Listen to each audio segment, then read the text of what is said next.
이 방주가 있는데 여러분, 자, 방주는 이제 우리가 이제 노아 홍수 얘기하다 보면 홍수가 격렬했다라는 얘기를 알면 알수록 궁금해지는 게 있는데 그게 방주예요.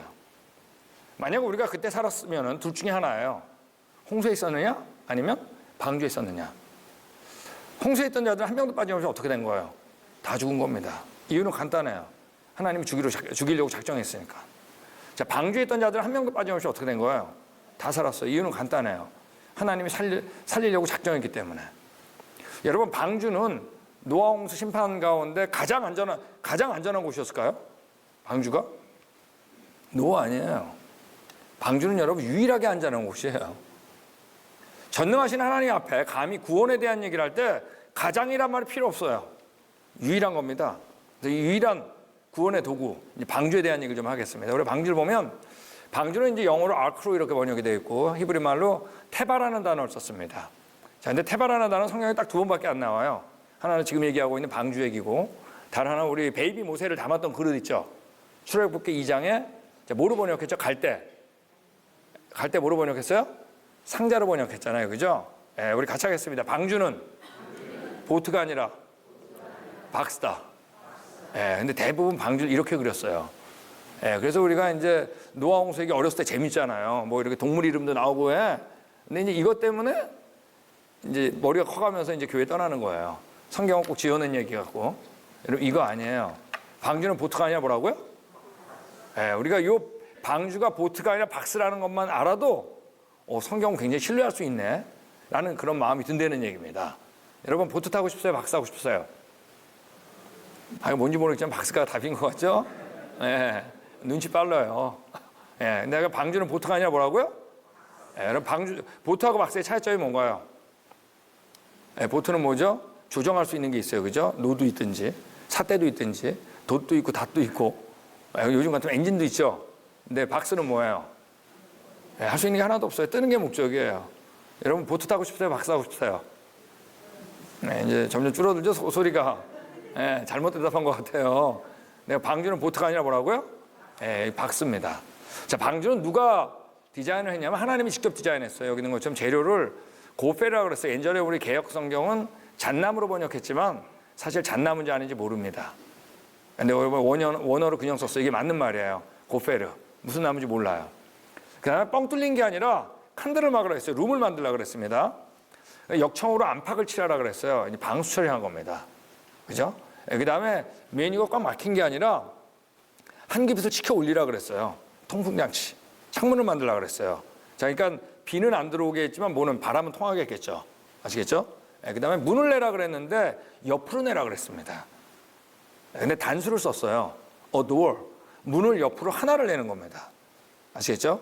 그리고 상중하 3층으로 만들라 그랬습니다. 단층이 아니에요. 자, 그리고 크기를 보면 길이가 300규빗이고 폭이 50규빗이고 높이가 30규빗. 그러니까 기다랗고 약간은 납작한 뭐라고요? 박스입니다. 그래서 규빗 그러면 되게 이제 45cm에서 50cm 정도가 됩니다. 그래서 이걸 그대로 적용시키면 길이가 한 132m. 기다랗고 약간은 납작한 뭐라고요? 박스입니다. 자, 이제 방주에 대한 얘기 나오면 가장 많이 나오는 질문이 뭐냐면 이 방주가 엄청난 찐하며 이 난리 속에서 뒤집어지지 않았겠냐는 거예요. 이 질문이 이제 많이 나와요. 자, 근데 이제 조선공학적으로 자, 이 배가 얼마나 안정한가를 보는 데는 이제 대개 세 가지를 봅니다. 첫 번째 뭐냐면 얼마나 튼튼하냐 이거예요. 중요하겠죠? 파도가 확 쳤는데 두동강 나면 안 되잖아요. 그러니까 부서지지 않고 견딜 수 있는 정도, 스트렝스 이걸 보는 겁니다. 자, 두 번째가 중요한데 이제 보건 안정성이에요. 스테빌리티. 그래서 흔들렸다가 다시 평형을 찾는 거예요. 중요하겠죠? 자, 요거 중요한 겁니다. 예전에 우리 세월호 넘어갈 때 보건력이 문제였잖아요. 자, 마지막으로 뭐냐면 너무 팔랑팔랑 제자리를 찾으면 이제 멀미나서 안 됩니다. 그래서 배 안에 있는 사람이 좀 편안하게 느껴야 돼요. 평형을 찾아도 스무스하게. 자, 이 세 가지를 보는 겁니다. 자, 근데 이 방주의 비율을 보면 길이가 10, 폭이 1.7, 높이가 1인데 그 모형을 가지고 정말로 많은 사람들이 이 실험을 했었어요. 근데 실험을 할 때마다 언제나 이 방주의 10대 1.7대 1의 비율이 가장 완벽한 비율이 나와요. 여기 있는 것처럼 구조의 안정성, 보건 안정성, 파랑 안정성 이 세 가지를 할 때 항상 10대 1.7대 1 이 비율이 가장 완벽한 비율로 나옵니다. 네, 우리나라는 제가 알기로는 서울대학교 조선공학과 논문이 그때 이제 방주로 나왔던 적도 있다고 제가 들었습니다. 자, 그때 특별히 이 비율 가운데 맨 1층에 제일 무거운 동물을 넣었다면 그건 넘어지는 건 불가능하다고 나와요. 자, 근데 당연히 제일 밑에 뭘 넣겠어요? 무거운 걸 넣겠죠. 큰 짐승을 넣겠죠, 당연히. 여러분, 우리가 방주를 하나님께서 정육면체로 만들어가지고도 뒤집어지지 않게 하실 수 있을까요? 없을까요? 하실 수 있죠. 왜? 하나님 전능한 분이니까. 근데 하나님이 그렇게 안 하셨다는 얘기예요. 하나님이 자신이 창조자로서 피조물을 얼마나 잘 알고 있는지 그분의 지혜를 어떻게 해요? 넣으시면서 했다는 얘기예요. 그 대표적인 예가 바로 뭐냐면 방주의 비율입니다. 자, 이 방주의 크기를 보면 그래서 방주는 보트가 아니라 뭐라고요? 박스입니다. 이거 빨리 없어져야 됩니다. 그래서 우리가 풋볼 경기장하고 비교하면 이 정도 크기인데 뭐 일반 축구 경기장하고 비슷합니다. 예, 이 정도. 그다음에 그 안에는 522개의 이제 컨테이너가 들어갈 수 있는 크기예요. 그래서 여태까지 1900년도 이전에는 방주보다 큰 배는 보고된 바가 없어요. 근데 우리 잘 아는 타이타닉호 아시죠? 자, 이때 1.5배였어요. 예, 그리고 퀸메리오 2를 만들었을 때 방주의 2배였어요. 오늘날에 이제 유람선주차도 방주보다 다 큽니다. 자, 그러니까 생각보다 방주가 어떤 것 같은 거예요? 자, 작으면 자꾸 불안해지죠? 왜 불안할까요? 예? 그 안에 동물들이 못 들어갔을까 봐. 자, 여러분 이렇게 불안해할 필요 없어요. 우리도 해봤잖아요. 우리 계속 교배에도 종류가 변한다, 안 변한다? 변할까 봐 두려워하지 마세요. 똑같아요. 우리가 이제 안에 방주에 동물들이 어떻게 들어가는지 방식이 적혀 있는데 비교적 자세하게 기록되어 있어요. 보겠습니다. 자, 먼저 정결한 짐승은 암수 7씩 들어가라 그랬고, 부정한 것은 2씩, 공주행의 새도 이제 7씩 들어가라 그랬습니다. 오케이? 둘 또는 7씩 들어가는데 어떻게 했냐면 암수 한 쌍을 이뤄서 들어가라 했어요. 왜? 씨를 보존해야 되니까. 자, 왜 꼭 1대1일 필요는 없어요. 왜냐하면 암수 구분이 정확히 1대1인 건 사람 외에는 그게 많지 않습니다. 아시겠죠? 그러니까 중요한 건 뭐예요? 암수가 같이 들어가야 돼. 아시겠죠? 그 다음 말 중요한 말인데 바로 뭐죠? 자, 우리 같이 하겠습니다. 종류대로. 자, 우리 종류대로란 말을 우리 한번 배웠죠? 바로 뭐예요? 서로 교배할 수 있는 묶음이라 그랬잖아요. 맞습니까?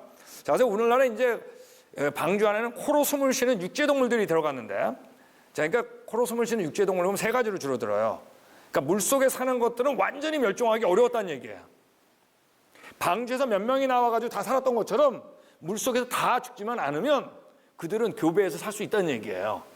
근데 코로 숨을 쉬는 육지의 동물은 3가지인데 포유류, 파충류, 조류 이렇게 됩니다. 근데 이거를 오늘날의 종 있죠.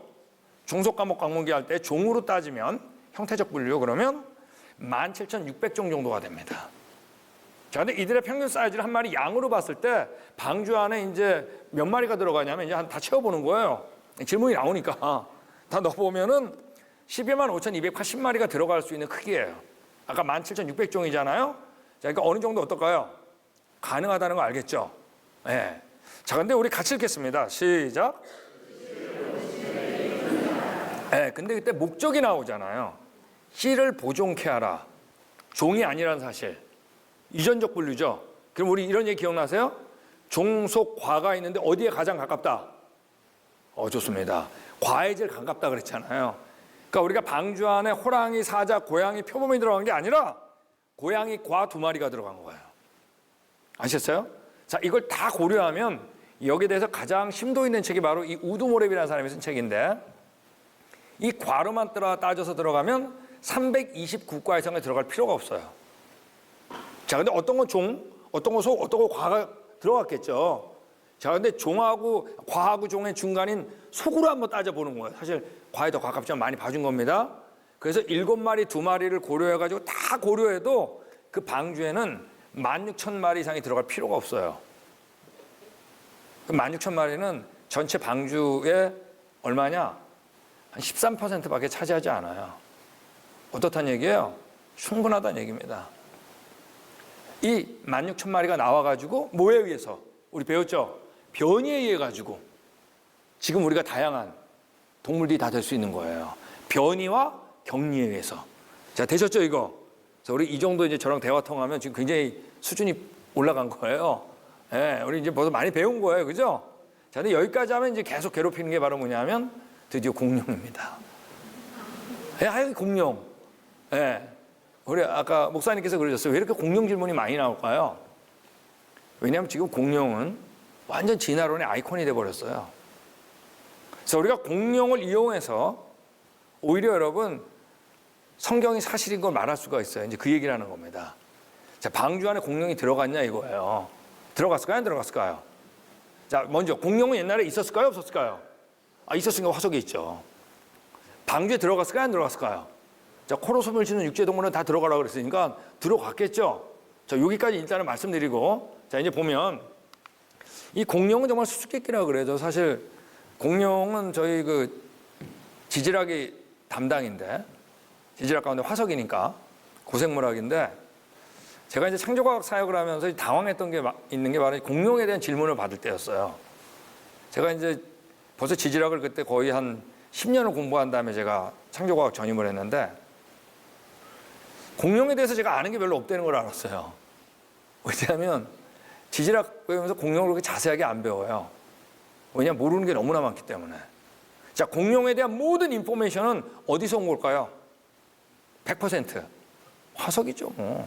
네. 자, 공룡이 이제 전 세계에서 발견되는데, 자, 여기 보면 공룡을 지금 채취하고 있잖아요.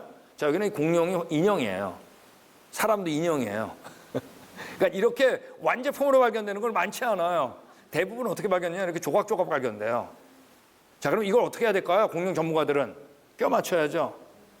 여러분, 껴 맞춰야 되는데 문제는 뭐냐 하면 우리가 어떻게 생겼는지 알고 껴 맞추는 건 가능하지만 모르고 껴 맞출 수도 있겠죠. 자, 어떨 때는 이게 한 마리가 아니라 몇 마리가 같이 매몰될 수 있겠죠. 자, 그럼 엉뚱한 작품이 나올 수가 있을까요? 없을까요? 이걸 알아야 돼요. 그러므로 공룡은 너무나 많은 부분이 과장된 거예요. 이런 경우도 있어요. 브론토사우루스 같은 경우는 공룡으로 취급을 했지만 나중에 백과사전에서 사라져 버렸어요. 왜? 더 조사해 보니까 아파토소로스라고 하는 공룡하고 다른 짐승의 뼈가 같이 섞인 거야. 그럴 수 있어요, 없어요? 근데 분명하고 공룡은 있었다, 없었다? 있었다는 얘기예요. 그리고 분명히 만약에 우리가 방주에 탔다면 사람하고 동물은 동시대에 살았다는 얘기 아니에요, 그죠? 자, 그러면 공룡에 대한 얘기가 어딘가 있어야 될 거 아니에요. 그죠? 어디 역사책에. 근데 여러분, 공룡이란 단어가 언제 만들어졌냐면 1841년에 오웬이라는 어떤 사람에 의해서 처음으로 다이노사우루스라는 말이 나온 거예요. 아시겠죠? 그러므로 1841년에 문헌에 공룡이라는 단어가 나올까요? 안 나올까요? 자, 그걸 찾는 사람 정말 무모한 사람이지. 자, 근데 어떤 그 묘사를 찾아야 되겠죠? 근데 여러분, 어느 나라, 이거 예외가 없어요. 어느 나라든지 갖고 있는 어떤 동물에 대한 전설이 있습니다. 그 모습은 정말 기괴한 파충류 같이 생겼어요. 바로 뭔가요? 드래곤이 용. 중국도 있고 한국도 있고 일본도 있어요. 저기 나온 것처럼 부탄이라는 나라 안에 국기에 용이 있어요. 드래곤. 우리 영국의 웨일스라지 영국 연방 안에. 근데 웨일스도 뭐예요? 용에 대한 전설이 있고 국기에 용이 있어요. 실제로. 근데 그 용의 모습을 보면 정말 기괴한 파충류예요. 맞습니까? 네. 근데 어느 나라든지 이 용에 대한 전설이 없는 나라는 없어요. 저희 백과사전이 얘기한 것처럼 전설 속의 용은 과거에 살았던 실제 모습같이 보인다. 네.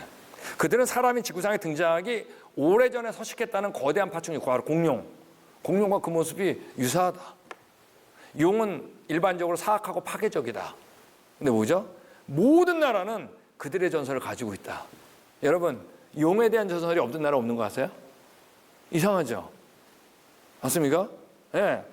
이런 것도 이제 우리 그 인디안들 미국 타블렛에 보면 이런 그림도 그려 있고, 아직텍 문화 이런 조형물도 있고, 캄보디아 이런 것도 있어요. 예. 네. 전설이 다 있어요. 우리 기억에 있었다는 얘기예요. 본 적이 있었다는 얘기예요. 예. 네. 여러분, 근데 성경에는 그럼 공룡에 대한 전설이 있냐, 아니, 기록이 있냐? 다시 말씀드리지만 공룡이라는 단어를 찾을 수가 있을까요? 없을까요? 그러니까 어떤 묘사를 찾아야 되겠죠? 근데 묘사를 찾는데 여러분, 이 성경에는 오늘날 살지 않는 구약 성경에 동물이 3마리가 등장합니다. 첫 번째 등장하는 게 이제 탄닛, 제일 많아요. 20번 이상 등장해요. 그 다음에 리호야단이라고, 이제 히브리 단어입니다. 리호야단이라는 동물이 나오는데 한 9번 등장합니다. 그 다음 베헤못이라는 단어가 등장해요. 근데 1번 등장해요. 근데 이 3단어가 몽땅 등장하는 책이 있어요. 어느 책인 줄 아세요? 바로 욥기입니다. 그래서 욥기가 재밌는 책이에요. 그래서 우리가 언제 기회가 되면은 욥기에 대한 것만 강연해도 굉장히 재밌습니다. 그리고 제 책 중에 이제 빙하시대 이야기라는 책이 있거든요. 근데 거기 보면 빙하시대 실마리가 어디서 풀리냐? 욥기에서 풀려요. 그럼 성경에서 눈, 추위, 얼음이 집중적으로 등장하는 책이 있어요. 그게 욥기예요. 자, 우리 과거 누굴 만나야 된다고요? 증인이죠. 그러므로 우리가 성경 여는데 주저할 필요가 없어요. 그래서 제 그 책은 욥기로 시작해서 욥기로 끝나요. 근데 그 세 마리가 다 등장하는데 보면 이렇게 돼 있어요. 자, 욥은 아브라함보다 먼저 사람이에요, 그죠? 아브라함보다 먼저 사람이에요. 자, 근데 베헤못에 대해서 이렇게 이제 하나님이 직접 얘기해요. 이게 이제 소같이 풀을 먹는 베헤못을 보라 그랬어요. 이때까지 아직 있었던 거예요. 방주에서 나온 다음에. 자, 근데 이 베헤못이 뭐냐면 예전에 하마로 번역했었어요. 개역 성경엔. 근데 어떤 영어 성경은 엘리펀트로 돼 있어요. 히포. 왜? 무슨 동물이 보니까 그냥 적은 거예요. 근데 이번 개역 개정은 어땠냐면 원어로 다 바꿨어요. 하마가 아닌 걸 알기 때문에. 보세요. 그 꼬리 치는 게 백양목 같다 그랬거든요. 백양목이 흔들리는 것 같고 백양목이 씨다출이 얼마나 넓은데. 그 넓적다리 힘줄은 서로 연락되었고 그 뼈는 녹감 같고 가리대는 철저한 감옥소 같아. 분명 얘는 아니에요. 얘는. 꼬리 보세요. 얘는 아니야. 예. 분명히 코끼리 얘도 아니야. 여러분 이런 코끼리 보셨어요? 예. 근데 포토샵으로 조작한 거예요. 과연 이 백양목 같은 꼬리의 주인공이 누구냐 이거예요. 얘냐? 예? 얘 아니잖아요. 얘냐 이거예요. 근데 여러분 우리가 알고 있는 뭐예요? 브라키오사우루스 하면은 맞잖아요. 기괴한 동물. 이는 요단강이 창이라도 끄떡없다 그랬어요. 하만 아니에요. 기괴한 걸 보라 그랬어요. 보고 있었어요, 요번 그때. 또 뭐라 그랬냐면 41장 한 장에 걸쳐가지고 등장하는 게 바로 리호야단입니다. 예전에 악어로 번역했어요. 읽어보세요. 악어가 아니에요. 모르니까 악어로 적은 거예요. 네가 능히 낚시로 리호야단을 낚을 수 있냐? 노끈으로 그 혀를 맬 수 있냐는데 맬 수 있어요, 악어는. 쫙 나와요. 기괴한 동물. 제일 많이 나온 게 바로 탄닌입니다. 20번 이상 등장해요. 구약 성경에. 기괴한 동물이에요. 이거 욥이 얘기예요. 뭐라 그러냐면 내가 바다입니까? 내가 바다 괴물입니까? 내가 탄닌입니까? 주께서 어찌 나를 지키시나이까? 기괴한 동물을 얘기해요. 그래서 다른 데 보면 여기 시편도 뭐라 그러냐면 주께서 물 가운데 용들의 머리를 깨뜨렸으면 우리나라 용으로 번역했어요. 영어로 드래곤. 탄닌이에요. 악어의 머리를 파괴하시고요. 리호야단이에요. 이번엔 다 원어로 바꿨어요. 기괴한 동물이에요. 장차 등심승국, 시랑, 드래곤 이것도 탄닌입니다. 여기 나온 것처럼 시랑으로 많이 번역했어요. 잘 모르는 동물이에요. 시랑, 탄닌 이런 것들이 있습니다. 자, 정리하면 자, 공룡도 하나님께서 창조하셨을까요? 안 하셨을까요? 했겠죠. 그죠? 자, 우리가 언제 가져왔어요? 보시기에 좋았다는 작품이면 틀림없어요. 자, 근데 우리가 타락했죠? 근데 하나님께서 어떻게 했다 그랬어요? 동물들을 저주했는데 여러분 뱀만 저주한 게 아니에요. 뱀은 다른 동물보다 더욱 저주를 받아. 모든 동물이 저주받은 거예요. 누구 때문에? 하나님의 형상의 범죄 때문에. 뭐 때문에요? 중요한 얘기입니다. 우리 범죄하기 전에 어땠다는 얘기예요? 좋았다는 얘기예요. 자, 근데 죄악이 가득해서 쓸어버리잖아요. 그죠? 이 그림이 재밌어요. 위의 그림이 바로 노아왕국 전기예요. 물에 다 떠 있었겠죠, 대부분. 그죠? 저탕류 몰려왔겠죠? 가끔 드물게 매몰된 것도 있겠죠? 자, 그다음 노아왕국 후기 때 물 빠져나갔다 그랬죠? 그러니까 지층 속에 매몰된 중에 많은 것들이 화석으로 남았겠죠, 뭐. 보이세요, 밑에 거. 전기와 후기 되셨어요? 예. 네. 자, 그 다음에 방주에 탔을까요, 안 탔을까요? 탔겠죠. 저기 써있잖아요. 저기 있죠, 방주. 탔겠죠. 예. 네. 그 다음 방주에 나왔을까요, 안 나왔을까요? 왜 중류자로 다 나왔다 그랬거든요. 나왔다가 처음으로 추위와 더위를 경험했겠죠. 여러분, 그럼 누가 제일 어려움을 겪냐면 추위와 더위에 약한 동물들이 어려움을 겪겠죠. 여러분, 지금도 멸종되는 동물이 있어요, 없어요? 있잖아요. 왜? 우린 알아요. 방주에서 나와가 여태까지 버티다가 이제 죽은 거야. 자, 그러므로 이제 먼저 죽는 건 어떤 거여야 되냐면 추위와 더위 약한 게 먼저 죽겠지. 맞습니까? 자, 그리고 등치 큰 게 어려웠겠죠. 왜? 노아홍수 이전에 지금보다 어땠다고요? 나무가? 얼마나 많았다? 100배라 그랬잖아요. 추위와 더위 약한 거, 냉혈동물들, 변온동물들. 그죠? 예. 네. 등치 큰 거, 그럼 바로 뭐죠? 거대한 파충류. 뭐예요? 용딱 걸리죠. 공룡. 점점 줄어들었겠죠. 한 마리 죽으면 어떻게 되는 거예요? 멸종되는 겁니다. 자, 이걸 봤던 할아버지가 있었겠지. 자기 손주한테 얘기했겠죠. 야, 옛날에 할아버지 이런 기괴한 동물 본 적 있다? 얘기했을 거 아니에요. 그죠? 근데 그걸 얘기를 듣던 손주가 또 손주한테 얘기했겠죠. 야, 우리 할아버지 그 기괴한 동물 봤다? 얼마나 재미없어. 지가 본 것도 아니고. 뭐라 그랬을까요? 근데 그 우리 할아버지가 용감하게 그걸 죽인 거야. 죽인 적도 없는데. 얘기했겠죠. 또 그 손주가 또 얘기했겠죠. 너 할아버지가 그걸 죽였다가, 아니, 왜 죽여? 또 스토리를 만들어야죠. 그 기괴한 동물이 그 할아버지의 애인을 죽이려고 그래가지고 용감무쌍하게 싸워서 이긴 거야. 그러지 않았는데. 각 나라마다 뭐가 생긴 거죠? 드래곤 전설. 여러분, 우리 그런 존재인 거 아세요? 처음에 할아버지는 목적이 뭐였을까요? 그런 기괴한 동물이 있었다라는 게 목적이었을 거 아니야. 사실을 전하고 싶었겠죠. 근데 그 손주의 손주는 목적에서 이탈한 거예요. 흥미를 바뀐 거예요. 과장한 거예요. 뺄 거 뺀 거예요. 또 넣은 거예요. 여러분, 우리 그런 존재인 거 아세요? 우리 그런 존재예요. 거짓말 잘하는 존재. 여러분, 하나님께서 우리에게 성경을 안 남겨뒀다면 우리가 과연 과거를 알 수 있었을까요? 절대 못해요. 하나님께서 우리에게 성경을 남겨준 목적, 사실을 전하고 싶었어요. 그러니까 그 증거들을 보는 겁니다.